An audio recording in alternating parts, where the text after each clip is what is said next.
Red Sox on the verge of a playoff berth as they look to avoid being swept by the Orioles. Red Sox sending John Lackey to the mound on Thursday. He gets some run support in the bottom of the second, courtesy of Stephen Drew, as he faces Chris Tillman with a man at second base, one man away. It's a fly ball out to deep left field. Well, McLeod going back, looking up, and it is gone.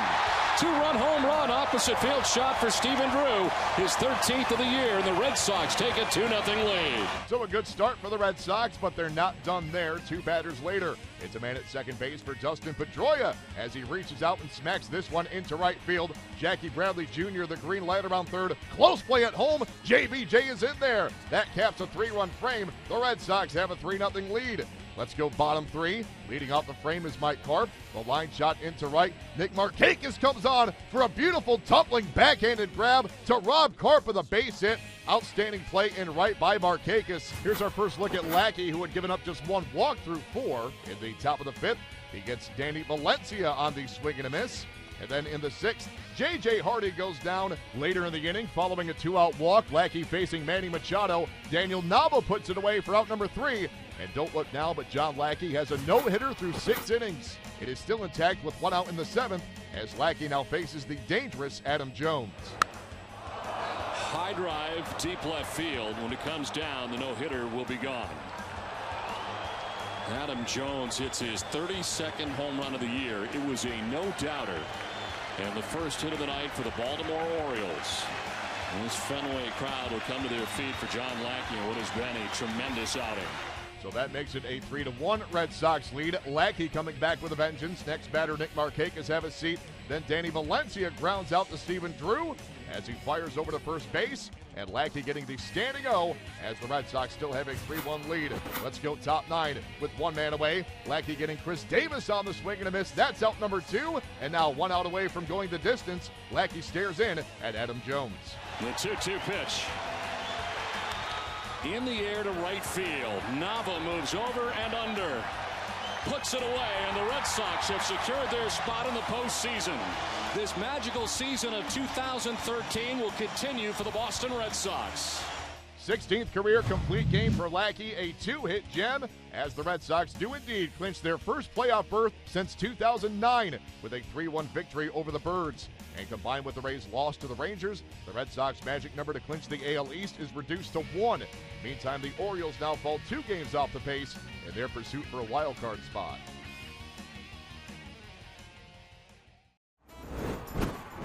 It's the A's and Mariners wrapping up the regular season, and Bob Melvin just wants his guys to get through this one healthy. Top 1, Josh Donaldson had said he wanted just 1 plate appearance on Sunday as he draws the walk on Erasmo Ramirez.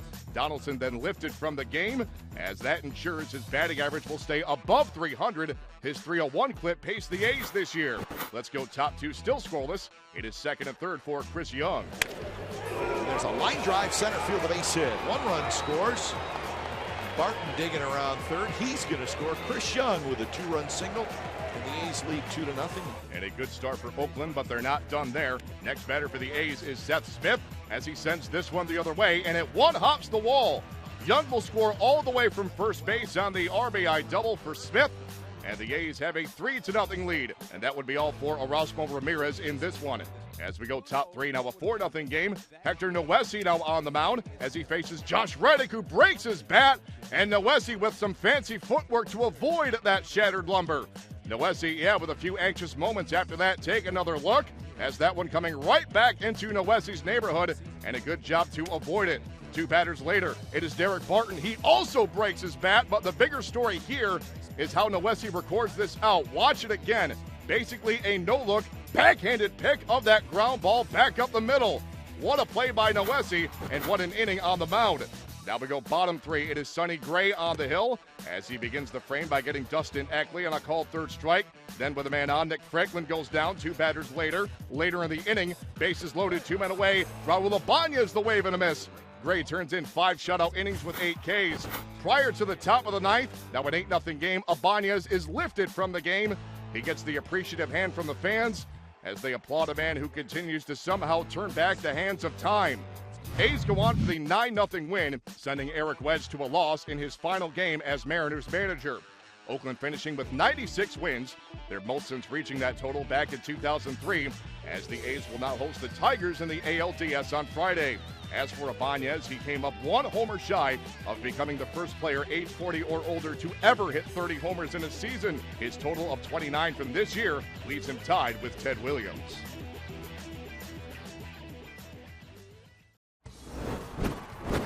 Blue Jays and the A's mixing things up on Tuesday night. Top one, Jose Bautista faces Dan Straley. Jose lines one deep to left field. It's got a chance to go. It's up, and yes, sir, there she goes. Home run number 25 for Bautista. And it's the Blue Jays in flight here tonight in the first inning, leading Oakland 1-0. That's the fan with the call. Bottom three, it's Mark Burley dealing to Adam Rosales. One on and one away. Rosales to the left side. What a grab there by Brett Laurie, worth another look. That is out number two. Top four now. It is 2 on and 1 away for Colby Rasmus as he smacks this one into left field. Edwin Encarnacion hesitates around third as Yoenis Cespedes bobbles the ball in left. That allows Encarnacion to score. That is an E7 on Cespedes, and the Jays now have a 2-0 lead. Let's move to the top of the fifth. It is Emilio Bonifacio who leads off the inning, and doing so with a flare. Bonifacio deep to right and gone. That's a solo shot, just his third, and the Jays now have a 3-0 lead. Two batters later, Jose Reyes at first base, still nobody out. Meiser Isturis at the plate. Pitch is swung on, grounded to short. Rosales flipped to second, throws it away. Into right field. Reyes rounding third. He's going to head for home. Reddick picks it up and fires it in late. Jose Reyes scores all the way from first. Isturis winds up at second. It is 4-0 Blue Jays. Courtesy of the fan once again, we are still in the fifth. It is Dan Otero now on the mound, facing Rasmus with 2 on and 2 down, and Rasmus singles into right. Isturis looking to score. Close play at the plate. Isturis is in there as he eludes the tag, and the Jays have a 5-0 lead. That takes us back to Burley in the bottom of the seventh. Burley gets Derek Norris on the pitch in the dirt. That's the second out.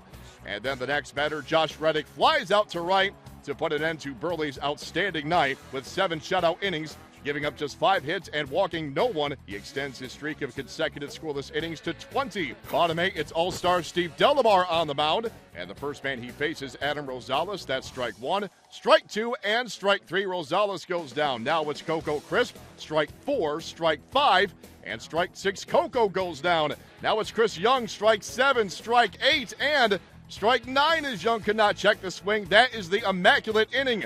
Delamar strikes out the side on the minimum 9 pitches, the second immaculate inning this season and the first in Blue Jays history. The Blue Jays go on to win 5-0 as Mark Burley improves to 7-7 on the year. Meantime, the A's active in the trade market as midway through the game, the club announcing the acquisition of Alberto Callaspo from the Angels in exchange for Grant Green.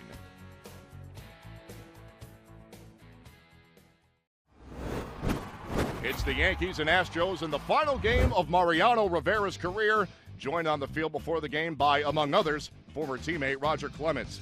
David Huff on the mound for the Yanks on Sunday as he faces Matt Dominguez bottom 1 with a man at second base, and Dominguez serves this one into left center field. It brings home Jonathan Villar on the ribby single, and the Stros have a 1-0 lead for Erik Bedard. As he deals to David Adams, top 4, down he goes. Top 5 facing J.R. Murphy. The smash down to third. Dominguez stays with the tough hop. He fires across to get Murphy. Nice play. Now top 7. Brendan Ryan lifts this one into shallow center. That's easy pickings. As Bedard turns in 7 shutout innings with 9 Ks on Sunday. Let's go top 8. Curtis Granderson now facing Kevin Chapman with a man on. Grounded up the middle is a base hit center field.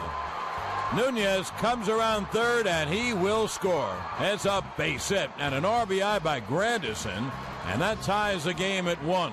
WCBS on the call. We go to extras tied at 1, top of the 14th inning. Leading off the inning for the Yanks is Mark Reynolds. Hit in the air to deep left center. That ball is high. It is far. It is gone. Oh, Mark Reynolds teed up and hit a long home run to left center. Over the arches, it's a Reynolds wrap, and the Yankees take a 2-1 lead. That one off Lucas Harrell, WCBS once again later on in the inning. Runners on the corners and 2 men away for Eduardo Nunez as he shoots the gap in right center field. It gets down for a 2-run double. The Yanks have a 4-1 advantage. And the next batter for the visitors is J.R. Murphy, and that is his first career RBI. It brings home Nunez, and the Yanks go on for the 5-1 win as they conclude the season 85-77, the 18th straight year that they've won at least 85 games.